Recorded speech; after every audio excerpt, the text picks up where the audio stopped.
as I speak. And here comes the music. It's time for Clubhouse Chatter. Here's Norm Ordez. That's right. We're in for our fourth show of the day and final show. Hey, Brian, do you know who wore number 4? Can you give me a player who wore number 4? Number 4. Off the top of my head, no. Carney Lansford. Carney Lansford. There's a name for the best. From Baker, Oregon. Carney Lansford. So my guest is Tim Bouvine, and he is an author, and he wrote Catching Lightning Without the Bottle. Did I get that correct, Tim? Yes, you did, Norm. So tell us a little bit about yourself. Sure. First of all, I want to thank you and Brian for having me on the show. Not a problem. I really appreciate that. I'm just a normal mid-50s guy that started blogging on sports about 5 years ago and enjoyed it so much I, branched out into writing my first novel. And took me 3 years, and it was quite the process, but I enjoyed it greatly. Very cool. Now, you're from Minnesota, correct? Actually, bordering Minnesota. I'm from Superior, Wisconsin, just across the bridge from Duluth, Minnesota. Oh, wow. Okay. Mm-hmm. All right. So now you said you blogged before. Were you a sports blogger or? Yes, primarily Minnesota sports. You were, a border town, and Duluth is bigger. It's primarily dominated by the Minnesota sports scene. And I really, on the Minnesota Twins, Minnesota Wild, the Timberwolves, the Vikings, that sort of thing. Okay. So yeah, that's where I started with 9 Inning Know-It-All. Started blogging. I have a buddy who started that up, and I've kicked around in the minor leagues, working different organizations and different jobs in the minor leagues, and so he wanted me to write about what I've seen and what I've witnessed. So that led into Clubhouse Chatter, and here we are today. And Clubhouse Chatter, I don't like to look at my shows as interviews. I like to look at them as conversations, kind of a conversation with a friend would have. And so, let's chat a little bit about a book, your book. When did it come out? It came out in early May, and it's been doing very well, very well. Quite happy with the success. I have 4 book signings in Minneapolis this upcoming weekend, and leading up to the All-Star game in Minneapolis. I've got 4 at Barnes & Noble in Roseville, Minnesota, Mall of America, Maple Grove, Minnesota, and Apple Valley, Minnesota on the day of the All-Star game. So it's kind of a tie-in with the All-Star game in Minneapolis, which, of course, is a big deal down there. Yes, it is. It's going to be fun. So, little known fact, Brian, my sister was born in Watertown, Minnesota. Really? Yes, sir. My dad was stationed in a little town called Mound outside of the Twin Cities in the Army. And so it was late 60s, early 70s. We were there for about 2 years. So we were he was stationed out of Mound. So... How did you like the winters? Oh, dude, I was 2, so I'm sure they were cold. I don't remember much about them, but I heard that there was a lot of snow and it got really cold. This year was a bad one, no doubt. The ice on Lake Superior didn't totally go away till mid-June. So wow, wow, it's pretty crazy. So tell us about your book. Tell us about your the main character. Sure. It's a sports fiction. It's a novel. I like to describe it as a book about the 3 R's of recovery, redemption, and relationships through a miraculous Chicago Cubs season. The main character is named Blake Benson, and he's a one-time, big star, big high draft pick. Was at the time of his career, he was, an elite player. But through the years, catching is rough on your body, and he brought along a lot of his own pain through alcoholism. And he sort of goes on this slow spiral, and by the time he's 35, he's pretty much, we've all seen the thing hanging on type third-string catcher that maybe catches one game a week or comes in relief a couple innings late in the game. So, he's deteriorated. His skills have deteriorated, and his partying and off-the-field activities just escalate and come to a boiling point where he's on a road trip. He's basically, told, this is it. You've got to go to rehab or you're done. And they send him back. The organization sends him back to go through rehab. And a great tragedy happens while his team flies on a separate plane. They are all killed in a crash. And this basically leaves Blake with a tremendous amount of guilt. And, why did he live? Basically by becoming, a poor human being with a disease, but, a lot of it brought on by himself.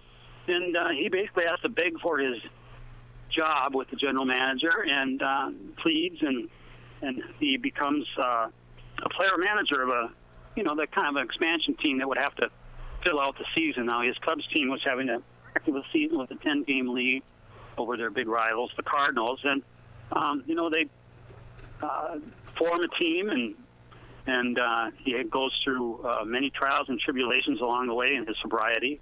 And we'd like to bring some comedy in there involved too, and the relationships with his wife, and all the all the things that go with recovery. So, what brought on the book? I mean, was this a personal life experience for you, or what? Yes, I'm 16 years sober, so I know quite a bit about what the process is when you finally make that decision to stop. And a lot of people know that it's a physical recovery, but a lot of people are unaware of the changes that your brain goes through and your whole thought process and just your whole different outlook on life. And I try to bring that out through the main character and how his growth finally as a human develops with his sobriety, and then he leads his team to some remarkable accomplished. Don't want to give away too much, but it's a brief 2-month final session of the season that he leads a ragtag impromptu expansion type team drafted from other teams, and there's just a lot of good baseball action and a lot of personal struggles that he goes through and to remain sober. So 16 years. Well, first of all, congratulations. I know. Well, thank you. I know that's a tough road to hoe. Not necessarily from my experience personally, but having friends and whatnot. But right. What you're talking about with Blake Benson, that's more prominent in professional sports than what a lot of people think it is. Sure. Working in just the minor leagues, seeing, you're a ball player and you're on the road, and where do you go after the game? You get back to the hotel about 10:30 or whatever, 11 o'clock. Where do you go? Restaurants right. are closed, movie theaters, you can possibly take in a movie. You end up at the bar. I mean, and it's commonplace. I've done it. I've done it. I was on the road and I found myself, I'm not a bar person, but I found myself in the bars during baseball season more than I ever would be because there's nothing else to do. And drinking is something to do. Exactly. And, it's a kind of a camaraderie thing too with players. So, yeah, it kind of goes hand in hand.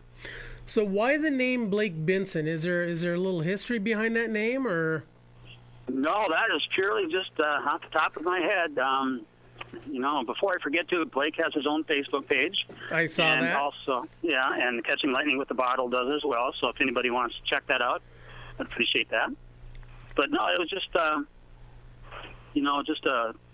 name just came out of nowhere, basically. And why did you pick the Cubs? Why did you pick the Cubs for Blake Benson?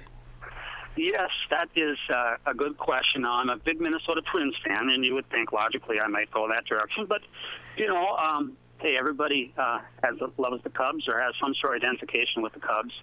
And, they're the lovable losers. So it seemed a little bit more natural and more broader interest to people. So that's why I went with the Cubs. Okay. And so there's a plane crash. So my question for that one was, so haven't the Cubs suffered enough? I mean, Yeah. All through those winning seasons, and now their plane crashes and goes down and wipes out everybody but Blake Benson. So I find that kind of interesting. Yeah. So what was the process for you writing the book? How long did it take, and did you lock yourself in a room and just hash it out, or what? No, I'm pretty much of just a wing it type person. And it took me 3 years, as I said, and it would go in spurts. I would, you kind of have an idea how it's all going to start and develop, but then as it gets farther on, you want to kind of think your way through it. And, I would hesitate at times and try to make sense of it all and try to be as realistic as I could. And I would, like I say, it would go in spurts. I have summers off from my real job, and that would probably be in my main times of writing. But like I say, what comes and goes with inspiration, and you get in the flow. And of course, this is my first novel, it took a while, and you're not, it's like in everything else, you're not quite as confident at first. But as I got along and toward the end, it went really smooth and kind of flowed. So it was quite a process. So the main character, Blake Benson, who does Blake Benson resemble? I mean, is there like a certain player that's playing today, or that has played, a former player? Is Blake Benson 6'4" and 230 pounds? What about? As a catcher, he's quite a big fellow, which is not always the case. I know up here in Minnesota we have Joe Mauer that physically resembles that, but I was thinking more of a power type hitter, more of a obviously not with any of the personal struggles, but more of a Mike Piazza type catcher with some power and pop in his bat, that sort of thing. Does he have any speed? Is Blake Benson your 10 to 15 stolen base guy? Not anymore. He may have been early on, but as we know, catchers, the longer they play, the worse their knees become, and the speed becomes less and less a factor. In fact, it's part of the whole decline of him physically and mentally with the numerous injuries that catch up with catchers in all parts of their body. Now we even have talk about concussion problems with catchers, so it's a continuing thing. Now is this is your first book that you've written, correct? Yes, it is my first book. Yes. Okay, all right. And so then you've blogged about the the Minnesota sports scene, and yep. So growing up, did you play ball yourself?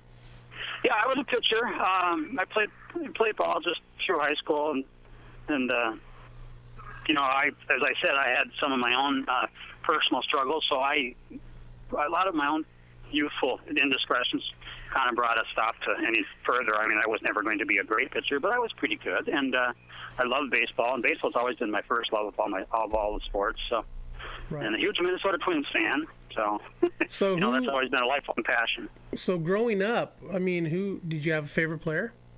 Oh, for sure. As a youngster, it was Harmon Killebrew, without a doubt. I lived and died with his, at bats, and he was like most power hitters. They're very streaky, so he would make me very proud many times, and then he would go through those strikeout slumps, and I had friends and parents and coaches that would tease me and call him Harmless Harmon, and power hitters have those streaks to go through, and it would be quite a time going through the bad parts. But boy, when he got hot, he was quite the slugger. Harmon Killebrew, a Northwest product from Payette, Idaho, just right up the road, about 8 hours from where I'm at. There's actually there in Payette. There's actually a sign. I got to see if I could dig up a picture of that, but I got a buddy who was just recently there that took a picture of it. Man, what a player. I mean... Yeah, he was quite athletic when he was younger, too, but as he got older, he was, just a basic slow slugger, but when he was growing up, he was quite the athlete. Right. See, I figured, somebody like Kent Herbeck, Kirby Puckett. I mean, God, the Twins have had such a storied history.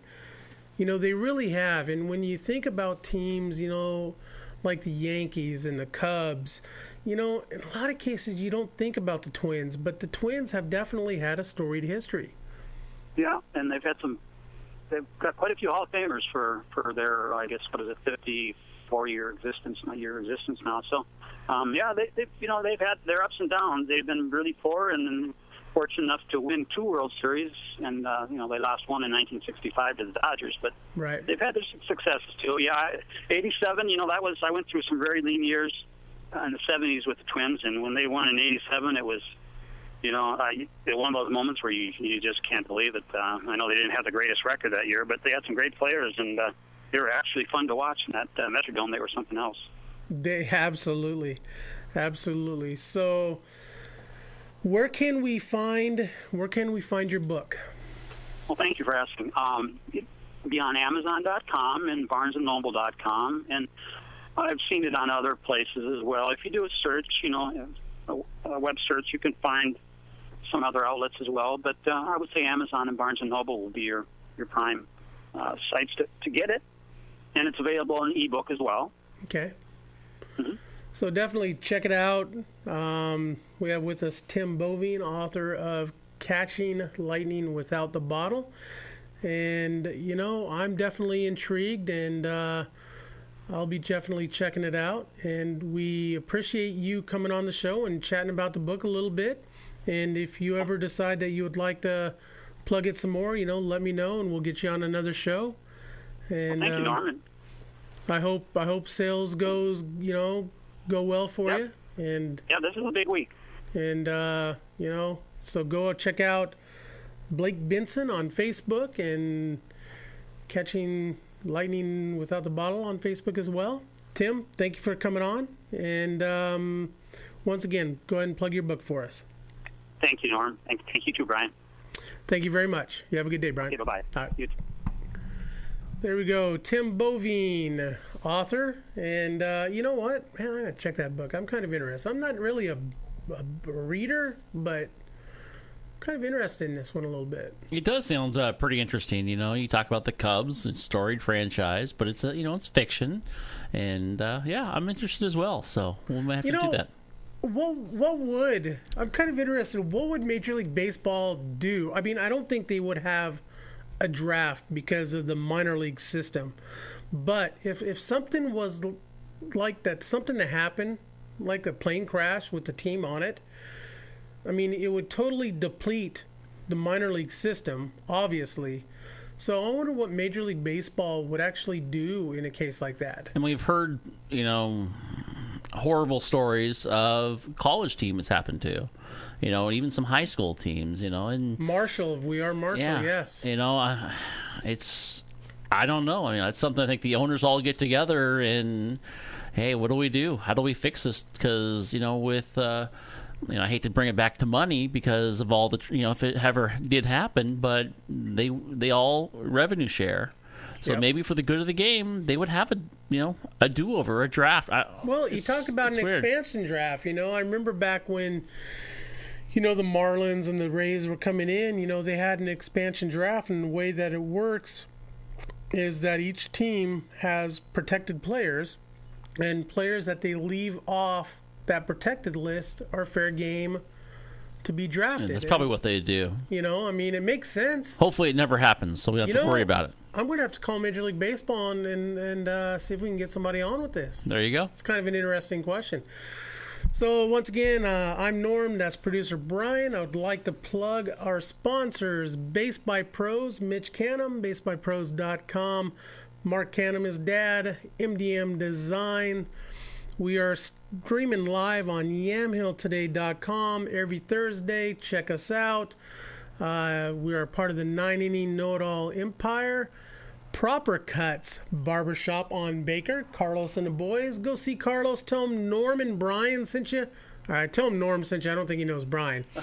He might save you $1 or $2. You never know. Baseballisms.com. Go in, buy something from their store. Type in Clubhouse Chatter, boom, you get 15% off your order. And baseballdudes.com, Chris Gazelle up there in Vancouver, Washington. It's got a great thing going. I'm Norm. That's producer Brian. You know what? Everybody have a great day, and we'll see you next week. Thank you for listening.